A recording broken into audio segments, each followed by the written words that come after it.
सिर्फ अकेला मनुष्य है जो भगवान तक पहुंच सकता है, कोई और नहीं।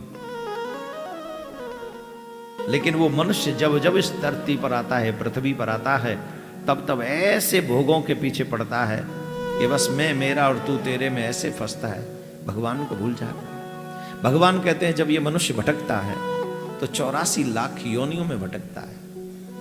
मैं आपसे एक पूछना चाहता हूं, आप लोग यहाँ वृंदावन में बैठे हैं और अचानक से एक फोन आ गया। फोन क्या आ गया? फोन ये आ गया कि घर में बच्चे को अचानक से तेज बुखार आ गया, कोई प्रॉब्लम हो गई। ईमानदारी से बताओ, तुम्हारा मन लगेगा कथा में? जवाब दो। या आपके पास फोन आ जाए, घर में लड़ाई हो गई, बच्चा किसी से लड़ाया, बाहर पुलिस आ गई है इंक्वायरी करने, अब आपका मन लगेगा कथा में? बताओ, जवाब दो। क्यों नहीं लगेगा? आपसे इंक्वायरी थोड़ी करनी है, बच्चे से आई है, वो जेल है। नहीं, मुझे तकलीफ होगी। क्यों होगी? क्योंकि मेरा रिश्ता है उससे, वो मेरा है, और जिससे मेरा रिश्ता होगा उसका सुख मुझे सुखी करेगा, उसका दुख मुझे दुखी करेगा। यही रिश्ता मेरा परमात्मा के साथ है। मैं उसका बच्चा हूं, आप उसके बच्चे हैं। जब जब हम लोग गलत काम करते हैं, जब जब गलत रास्ते पे जाते हैं, तब तब उनको कष्ट होता है, तकलीफ होती है कि ये भटक रहा है, 84 में जाएगा। इसे मनुष्य बनाकर भेजा है मैंने। किशोरी जी से कहते कृष्ण, जब जब ये पृथ्वी पर मनुष्य भटकता है, 84 लाख योनियों में जाता है, इसी जन्म में तो ये कुछ अच्छा कर सकता है। किशोरी जी ने कहा, क्या करोगे? बोले एक उपाय है। क्या? हमारा कोई दूत जाए पृथ्वी पर, दूत जाए और हमारी कथाओं का गान करे, और जब वो हमारी कथाओं का गान करेगा, लोग सुनेंगे। जब लोग सुनेंगे तो उन्हें गलत और सही का पता चलेगा, धर्म और अधर्म का पता चलेगा, पाप और पुण्य का पता चलेगा। कब? जब कथा सुनेंगे। आप लोग देख रहे होंगे आजकल देश में धर्म विरोधी तमाम बातें की जाती हैं। की जाती है कि नहीं? क्यों की जाती है? क्योंकि वो पढ़े ही नहीं है, वो धर्म पढ़े ही नहीं, वो जानते ही नहीं भागवत में क्या लिखा है, वो जानते नहीं गीता में क्या है, वो जानते नहीं वेदों में क्या है।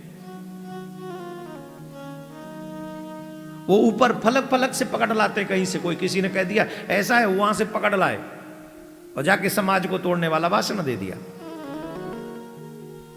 समाज को तोड़ने वाला भाषण दे दिया। क्यों? क्योंकि धर्म को जाना ही नहीं, पढ़ा ही नहीं। रामायण पढ़ी नहीं तो चौपाई उठा लाए। उसी रामायण में यह भी तो लिखा है, सिया राम में सब जग जानी। वो क्यों नहीं पढ़ा? जब आप ये पढ़ रहे हो कि ढोल गमार शूद्र पशु नारी, तो ये भी पढ़ो कि सिया राम में सब जग जानी, करो प्रणाम जोर जुग पानी। सब में राम है, मैं सबको राम समझ के प्रणाम कर रहा हूं। ये नहीं पढ़ा गया तुमसे? हम तो एक ही बात कहेंगे, भैया बुरा ना मानना, जैसी दृष्टि वैसी सृष्टि। आप सिर्फ कमियां देखने के लिए बैठे हो तो सिर्फ कमियां, पूरी दुनिया में तो मैं कमियां निकाल दूं लाखों। बैठो मेरे सामने, बैठ जाऊं तो आप रामायण पे प्रश्न चिन्ह लगाते हो, आप राम पे प्रश्न चिन्ह लगाते हो, आप सनातनियों को भड़काते हो, उन्हें बांटते हो, सिर्फ एक कुर्सी के लिए। मैं तो कहता हूं सबसे ज्यादा बेड़ा गड़क अगर किसी ने किया है ना इस देश का, तो कुर्सी की चाह करने वाले लोगों ने किया। आजादी के बाद से अगर गुरुकुलम परंपरा प्रारंभ कर दी गई होती तो आज इतनी गंदी मानसिकता ना होती, इतनी गंदी मानसिकता। यहीं से थोड़ी आगे आप जाओ, हिंदू घर में घुसकर एक गर्भिणी को मारा गया, उसके पेट पर प्रहार किया गया लातों से, और उसका बच्चा समाप्त हो गया, और कोई बोलने वाला नहीं है, कोई सुनने वाला नहीं। कैसे भारत का निर्माण चाहते हो आप? कोई अंदर ब्लड है कि नहीं, कि मर गया है, खोलेगा ही नहीं। कहां मर गए वो लोग जो नारी का सम्मान चाहते थे? वो नारी नहीं है? वो है कि नहीं नारी? लेकिन वो नारी इसलिए नहीं है, दुर्भाग्यवती वो, पता है क्यों है? क्योंकि वो हिंदू घर में पैदा हुई।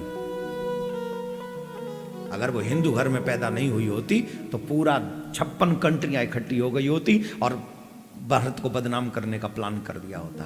और वारे हिंदुओं, भाई तुम्हारे हाथ जोड़ रहा हूं मैं, हद है तुम लोगों के लिए। कब तक सोते रहोगे? कब तक? तुम्हारे बच्चे तुम्हारे घर में सुरक्षित नहीं है और तुम मौन बैठे हो। खैर मैं ज्यादा नहीं बोलूंगा क्योंकि कह देंगे भड़काऊ भाषण देते हैं महाराज। अपनी बहन बेटी को बचाना है, भड़काऊ भाषण है? कहां मर गए वो ढोलगमार कहने वाले? अब बोलो ना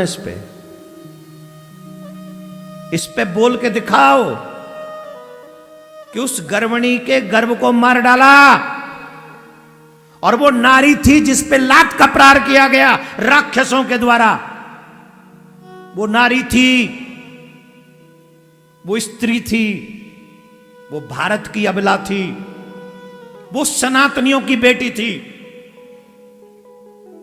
कहां मर गए वो जिन्हें रामायण में दिखता है कि नारी को मारने की बात की गई? वहां तो मार दिया।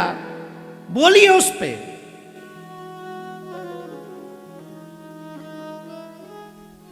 ये जीव मर गया, एक हिंदू मर गया, जन्म से पहले मर गया। सब मौन, एकदम मौन। जानते हो क्यों? क्योंकि वो हिंदू थी। क्योंकि उस पे वोट पर नहीं मिलेंगी बोल गए तो, क्योंकि कुर्सी नहीं बचेगी अगर बोल गए तो। अरे धिक्कार है ऐसी कुर्सी पर, धिक्कार है ऐसी चाहत पर